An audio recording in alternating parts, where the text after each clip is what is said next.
السلام علیکم دوستو۔ امام مسلم رحمۃ اللہ علیہ نے ابو ہریرہ رضی اللہ تعالیٰ عنہ سے روایت نقل کی ہے کہ حضور صلی اللہ علیہ وآلہ وسلم نے فرمایا، جب انسان وفات پا جاتا ہے تو اس کے اعمال کا سلسلہ منقطع ہو جاتا ہے مگر تین چیزیں باقی رہتی ہیں: صدقہ جاریہ، ایسا علم جس سے دوسرے نفع اٹھاتے ہوں، اور نیک اولاد جو اس کے لیے دعا گو ہو۔ ابن ابی حاتم رحمۃ اللہ علیہ نے ابو درداء رضی اللہ تعالیٰ عنہ کا قول نقل کیا ہے کہ انہوں نے فرمایا، ہم نے رسول اللہ صلی اللہ علیہ وآلہ وسلم کے سامنے عمر میں اضافہ کا ذکر کیا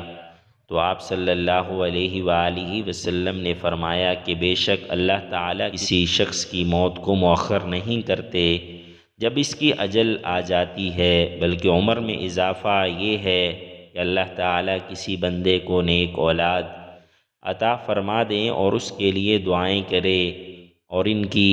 دعا قبر میں اس کو پہنچے۔ امام بخاری نے الادب المفرد میں ابو ہریرہ رضی اللہ تعالیٰ عنہ کا قول نقل کیا ہے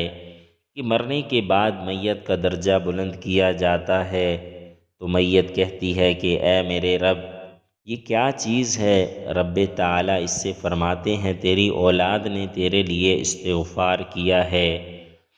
حضرت انس رضی اللہ تعالیٰ عنہ سے مروی ہے، بچہ بالغ ہونے تک جو نیکی بھی کرتا ہے وہ نیکی اس کے والد یا والدین کے لیے لکھی جاتی ہے، اور جو بدی کرتا ہے وہ نہ اس بچہ کے نامہ اعمال میں لکھی جاتی ہے اور نہ ہی اس کے والدین کے نامہ اعمال میں۔ نیک اولاد والدین کے لیے بے شک خوشخبری ہے۔ اللہ تعالی ہم سب کو نیک اولادیں عطا فرمائے۔ السلام علیکم۔